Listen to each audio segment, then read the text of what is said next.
Hey guys, look at MDog here, and I'm gonna go over my top 10 favorite replica unique items in 3.12 Heist League.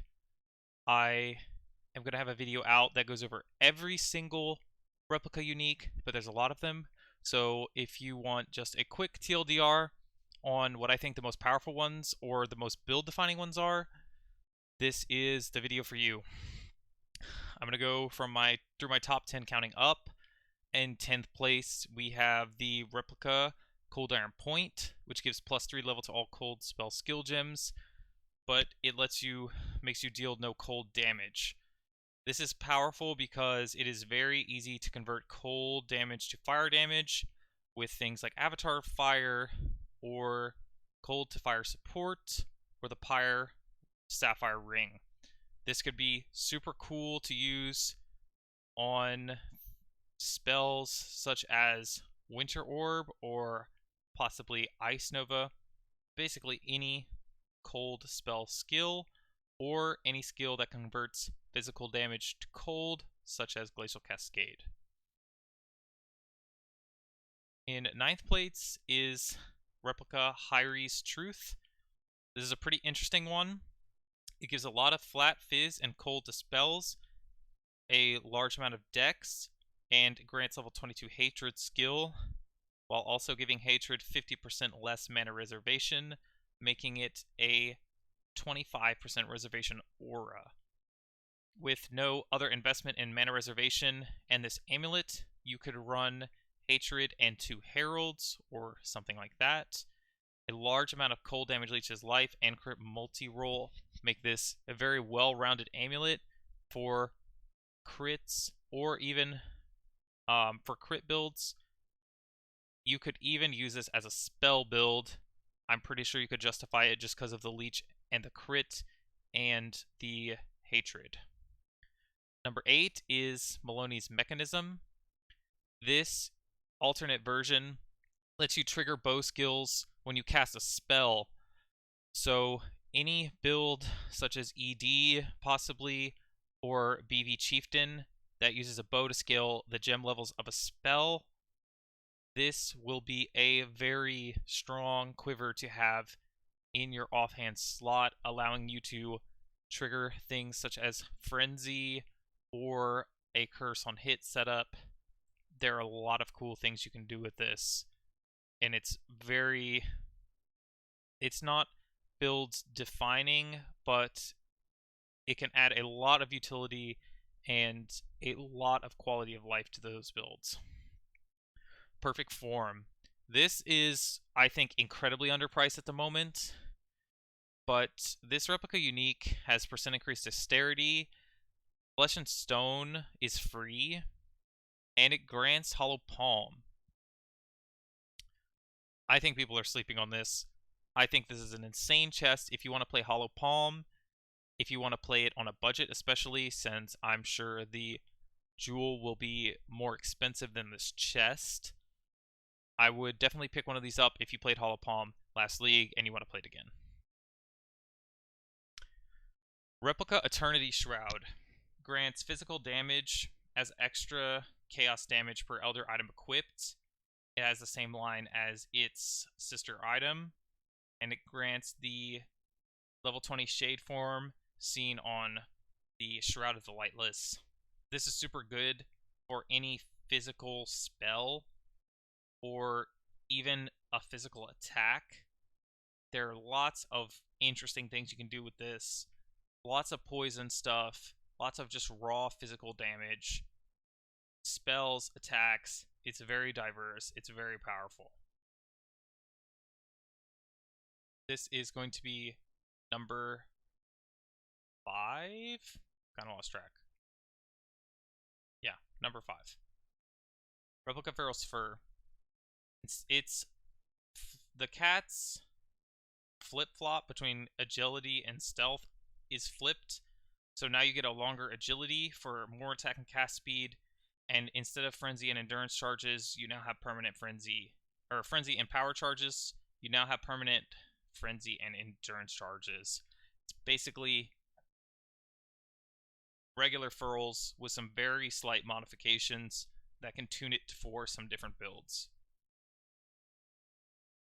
Replica Nebulis gives percent increased cold and fire damage per missing cold resistance, which I'm pretty sure is every percent of cold or fire resistance that you have under 0. I'm pretty sure. This missing vocabulary has not really been used before on an item. So I'm pretty sure it doesn't start at 75 and count down. I'm pretty sure it starts at 0 and counts down. Even then, if you're utilizing both these elements of damage, it's 10% times 60 with negative 60 res. It's 600% increased damage. This is not going to be used on a lot of builds, but it's going to be very expensive because it's going to be used for deep delver builds that are kill or be killed to the max, and they're going to get one shot by everything anyways, so they don't care about their resistances. 600% increased damage plus the implicit, and the cast speed is a lot of damage. Replica Duskdawn. This item just looks straight up insane.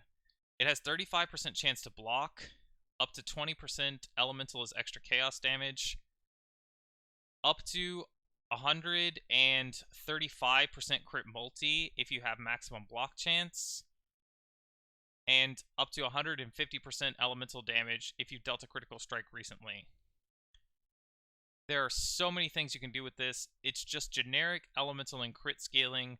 You can play almost any spell with this, and it just gives so much damage and a large amount of block. There are so many ways you could use this item, and I think this is definitely deserves the 3rd spot for the most powerful items. Number 2 is Replica Shroud of the Lightless. This item is as good as your abyssal jewels that you can put in it, basically, but offers an extraordinarily large amount of damage scaling on a chest piece, as well as being able to have a large amount of HP because of the jewels that you can put in it. You can easily get 6 abyss jewels with 30 life on them, and that's going to end you up with a chest that has 180 flat life on it, as well as damage rolls on those jewels. This is a real chest for the min-maxers, and is going to be insanely good on a lot of builds that benefit from stacking flat added damage. And then in the number 1 spot, I'm sure you guys already guessed it, there's a Replica Headhunter this league that lets you steal the mods of magic monsters instead of rare monsters. And it's going to provide a different Headhunter experience than the regular Headhunter, but nonetheless a very powerful one. The way that magic and rare monsters work is that magic monsters can have 2 mods, and rare monsters can have 4 to 6. So, with the numbers on the belt, killing a pack of 12 or of 15 magic monsters gives you about the same number of buffs as killing a rare pack. The only difference is magic monsters do not have the aura modifiers that give the insane increased speed that Headhunter does, and some of the other unique bonuses to Headhunter, such as Soul Eater, cannot be obtained with this belt. But magic monsters do have all of the life and the damage, crit modifiers, etc. that can be found on monsters all over the PoE world. So using this Headhunter is going to give you a more reliable buffing experience. You're going to gain steady buffs of life and damage, and you're going to feel yourself gaining power as you kill monsters, but you're not going to be teleporting around the map at the speed of light and not even able to control your own character because of how large it is. To some people, this is what they think Headhunter should be. So Leave a comment down below if you think that this is the way they should go with Headhunter or not. It's definitely an interesting option. I think that it's a really good playstyle for hardcore, I think, is where this shines the most. Because in hardcore, some of the mods on the original Headhunter can actually get you killed if you get teleported into a pack of bears or something like that. And I think that this is going to be way more expensive on hardcore than it is on softcore. Anyways, that's it for the top 10 replica unique items in my opinion. If you guys think that there's an item out there that deserves to be on this list, let me know.